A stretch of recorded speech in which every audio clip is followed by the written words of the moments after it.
سمدیت کے اعتبار سے انسان کو کس حد تک اور کن کن معاملات میں صبغۃ اللہ ہو جانا چاہیے، وضاحت فرما دیں۔ پہلے تو یہ سمجھیں کہ سمدیت ہے کیا؟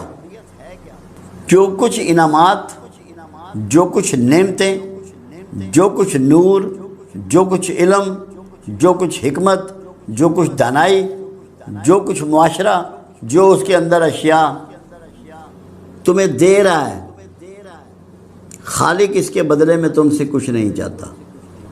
خالق اس کے بدلے میں تم سے کچھ نہیں چاہتا۔ اگر تم بھی اپنی زندگی میں ایک تو اللہ سے مخلص ہو جاؤ، اس کی عبادت کرو، اس کے آگے رو، اس کے آگے گریہ کرو، گڑ گڑاؤ، مگر اس سے عافیت مانگو، مغفرت مانگو، پناہ مانگو، اس کا راضی ہونا مانگو، تو یہ اخلاص میں ہو جائے گا، بجائے اس کے کہ تم اللہ سے اسباب دنیا مانگتے رہو۔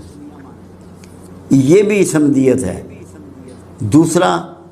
دوسری مخلوق سے جو آپ کے معاملات ہیں، جو ڈیلنگ ہے، اس میں آپ جیسے کہتے ہیں نا، نیکی کر دریا میں ڈال۔ جو چیز آپ نے دریا میں ڈال دی وہ وہاں تو نہیں رکے گی، وہ چلی گئی۔ تو نیکی کرتے رہیں زمانے کے ساتھ، بھلائی کرتے رہیں، واپسی کی توقع نہ رکھیں، تو یہ سمدیت کا ایک طریقہ ہے جو آپ اپنا لیں گے۔ واپسی کی امید نہ رکھیں۔ اس سے تین امیدیں انسان رکھتا ہے، اس سے تعریف کی امید رکھتا ہے، اس سے دعاؤں کی امید رکھتا ہے، اس سے کسی معاوضے کی امید رکھتا ہے۔ تینوں میں سے کسی قسم کی امید جس کے ساتھ بھلائی کرے، نیکی کرے، اس کو قوت دے، طاقت دے، بیماری میں کام آئے، مفلسی میں کام آئے، اس سے ان تینوں میں سے کوئی امید نہ رکھے۔ یہ سب سے بڑی سمدیت ہے جس کو ایک انسان اپنا سکتا ہے۔ دوسری سمدیت یہ ہے کہ کوئی چیز کسی سے مانگے نہیں، کسی مخلوق سے ڈیمانڈ نہ کرے، طلب نہ کرے، یہ بھی سمدیت ہے۔ اپنی نیند کو کم کر دے، یہ بھی سمدیت ہے۔ کیوں؟ اللہ تو سوتا ہی نہیں، مگر آپ کم کر کے سمدیت کے قرب میں پہنچ جائیں گے کہ آپ نے نیند چھوڑ دی۔ آپ کھانا کم کر دیں، اللہ نہیں کھاتا، آپ اس کے قریب پہنچ جائیں گے کہ آپ نے سمدیت اختیار کر لی کہ فاقے میں رہنا، روزے سے رہنا آپ نے پسند کیا۔ سونا کم کر دیں، بولنا کم، اللہ تو بولتا ہی نہیں، خاموش رہتا ہے، چند دفعہ بولا ہے جو ریکارڈ میں ہے، ورنہ تو وہ تو کام چلا رہا ہے اور کام کیے جاتا ہے۔ بولنا کم کر دیں، یہ آپ سمدیت کے قریب ترین ہو جائیں گے۔ مکمل سمدیت صرف اللہ کو جائز ہے اور اللہ کو زیبا ہے۔ کوئی مخلوق مکمل سمدیت اختیار نہیں کر سکتی۔ کیوں؟ پیدا ہی بے بس کی گئی ہے۔ آپ زندہ ہیں مگر آپ کے سانس اللہ کے اختیار میں ہیں، جب چاہے کھینچ لے۔ سورہ اخلاص کی پیش کردہ توحید کو آپ نہیں پہنچ سکتے، کیونکہ ہم نے جتنی گڑ مڑ کی ہوئی ہے اللہ کے معاملے میں وہ ربوبیت میں کی ہے۔ ہم ناخداؤں کو خدا کہتے ہیں، اور کمال حسن ہے سورہ اخلاص کا، یہ کل سے شروع ہوتی ہے۔ قل هو اللہ احد، کہہ دو کہ اللہ ایک ہے۔ ارے بھائی کون کہہ دے؟ اس سورہ میں اللہ نے اپنے حبیب کی مرتبت بھی سمجھائی، اس کا مقام بھی سمجھایا۔ کون کہہ دے؟ محمد صلی اللہ علیہ وسلم کہہ دے۔ تم کہہ دو کہ اللہ ایک ہے، کہہ دو کہ اللہ ایک ہے۔ کیا حسین بات ہے، کتنا معزز ہے وہ ہستی، کتنی عظیم ہے وہ ہستی جو اللہ کو تصدیق دے رہی ہے۔ انسانوں میں یہ کہہ رہی ہے کہ اللہ ایک ہے، یعنی کہ قرآن نے یہ بات اس میں واضح کر دی کہ محمد صلی اللہ علیہ وسلم جیسی کوئی سچی پرسنالٹی یونیورس میں نہیں ہے کہ جو آپ کو اللہ کے بارے میں آگاہی دے رہی ہے، اور وہ آگاہی جو خود پروردگار کہہ رہا ہے کہ میرے بارے میں کہہ دو کہ اللہ ایک ہے، یک و تنہا، اس جیسا کوئی نہیں، اس کی شبیہ نہیں بن سکتی، اس کی شکل نہیں بن سکتی، کوئی اس کے مثال نہیں ہو سکتا۔ آپ کو پتہ ہے کہ جتنی ہندوؤں کے ہاں ان کی وید ہیں وہ بھی آسمانی صحائف ہیں، اس لیے کہ ان سب میں رسول اللہ صلی اللہ علیہ وسلم کا بھرپور اور مکمل تعارف موجود ہے، تصدیق موجود ہے، تاریخ موجود ہے۔ وہ بھی اس بات پر متفق ہیں کہ اللہ وہ پرسنالٹی ہے، وہ ہستی ہے جس کی شبیہ ہم نہیں بنا سکتے، کسی شکل میں ہم اس کو نہیں دکھا سکتے۔ اسی لیے اتنا بڑا کوڈ رکھا گیا کہ اللہ کے رسول صلی اللہ علیہ وسلم کے علاوہ کسی نے اللہ کو نہیں دیکھا۔ روحوں کی شکل میں تو ہم سب نے دیکھا اس وقت تو وہ سامنے تھا جب ہم نے کہا کالو بلا کہ تو ہے۔ اگر سامنے نہ ہوتا تو کالو بلا کا لفظ نہ آتا۔ اس کے بعد صرف رسول اللہ نے دیکھا، اور یہ آج تک صیغہ راز میں ہے کہ کس شکل میں دیکھا، کس حیثیت میں دیکھا، کوئی نہیں جانتا۔ جس کو آپ اس حد تک نہیں جانتے اس کی شبیہ نہیں بن سکتی۔ وہ تنہا ہے، تنہا رہتا ہے، تنہا رہنے کا عادی ہے۔ کوئی اس کی نہ مثال ہے نہ اس جیسا ہے۔ اور پھر دوسری بات سورہ اخلاص میں کہ نہ اس کو کسی نے جنا اور نہ اس نے کسی کو جنا، یعنی کہ کوئی اس کی نسبی اولاد نہیں ہے۔ جیسے ایک ماں باپ کے پیٹ سے اولاد پیدا ہوتی ہے، ایسی کوئی اولاد نہیں ہے، نہ وہ کسی کی اولاد ہے۔ اللہ یک و تنہا ہے، نہ والدین ہیں وہ، نہ اس کی اولاد ہے، نہ اس کے والدین ہیں۔ ایک ایسی ہستی، ایک ایسی پرسنالٹی، یہ بہت بنیادی بات ہے، کیونکہ اگر اللہ کے رشتے ہوتے تو اللہ رشتوں کے ہاتھوں مجبور ہو جاتا۔ ہر کوئی رشتوں کے ہاتھوں مجبور ہو جاتا ہے۔ یہ ایسی مامتا ہوتی ہے، یہ ایسی محبتیں ہوتی ہیں، یہ ایسی چاہتیں ہوتی ہیں، اولاد کی، خون کی اتنی تڑپ اور لگن ہوتی ہے کہ انسان اس کے چنگل سے نہیں نکل سکتا۔ آج ہم بے شمار خامیاں، خرابیاں، غیر قانونی حرکات، غیر قانونی آمدن، ان محبتوں کو پورا کرنے کے لیے کرتے ہیں۔ بھلے اپنی زندگی ہم داؤ پہ لگا دیں، اپنی عزت داؤ پہ لگا دیں، اپنی عاقبت بھی داؤ پہ لگا دیں۔ اللہ ان چیزوں سے آزاد اور مبرہ، نہ اس کے والدین نہ وہ کسی کا ماں باپ، تاکہ کوئی بلیک میل نہ کر سکے اسے۔ ہم تو اپنی اولاد کی وجہ سے بلیک میل ہو جاتے ہیں۔ اللہ آزاد ہے، بالکل آزاد۔ غلامی اللہ کفوا احد، قل هو اللہ احد اللہ الصمد۔ یہاں اللہ نے قرآن میں واحد جگہ ہے جہاں صمدیت کا حوالہ دیا ہے۔ پورے قرآن میں لفظ صمد کہیں اور نہیں ہے، صرف ایک دفعہ آیا ہے۔ صمدیت کا مطلب ہوتا ہے بے نیاز ہونا۔ کیا ہماری ویلفیئر سے اللہ بے نیاز ہے؟ کیا ہماری بہتری اسے مطلوب نہیں ہے؟ کیا ہماری فلاح نہیں چاہتا؟ ہماری تو فلاح چاہتا ہے، ہماری بہتری چاہتا ہے، ہم پہ رحم کرنا چاہتا ہے، فضل کرنا چاہتا ہے۔ اس سے بے نیاز نہیں ہے، اس بات سے بے نیاز نہیں ہے کہ وہ آپ کو دینا چاہتا ہے، آپ کو سنوارنا چاہتا ہے، آپ کو خوشگوار زندگی میں دیکھنا چاہتا ہے، صحت مند دیکھنا چاہتا ہے، اطمینان والی زندگی آپ کی دیکھنا چاہتا ہے، آپ کو اپنی زندگیوں میں کامیاب دیکھنا چاہتا ہے۔ کیونکہ اللہ سے زیادہ کون آپ سے پیار کرے گا جس کی آپ مخلوق ہیں؟ اللہ آپ سے بے پناہ محبت کرتا ہے، وہ آپ کی طرف سے بے نیاز ہے، آپ سے بے نیاز نہیں ہے۔ آپ کی بہتری اور بھلائی تو ہر وقت چاہتا ہے، 24 آور کاؤنٹر پہ کھڑا ہوا ہے کہ میرے بندو مجھے پکارو، میں تمہاری سنتا ہوں، میں تمہیں دوں گا۔ اگر اپنی جانوں پہ ظلم کر بیٹھے ہو، مجھ سے توبہ کرو، مجھ سے معافی مانگو، میں تمہیں معاف کروں گا اور ہر گناہ معاف کر دوں گا۔ اور ظلم کر بیٹھے ہو تو میرے رسول کے پاس جاؤ، کیوں نہیں جاتے اس کے پاس کہ اس سے کہو کہ تمہارے لیے بخشش مانگی اور میں تمہیں بخش دوں۔ بخشش کے بہانے ڈھونڈتا ہے۔ ہماری بہتری کا خوگر تو ہے، خواہاں تو ہے، مگر ہماری طرف سے ریٹرن میں بے نیاز ہے۔ ہم بعض اوقات بے نیازی کو بہت مس انڈرسٹینڈ کرتے ہیں۔ وہ کیسے؟ اس لیے کہ جو اس کی نعمتیں ہیں اس نے اپنی بے نیازی کی خاطر اس کا کوئی معاوضہ نہیں رکھا۔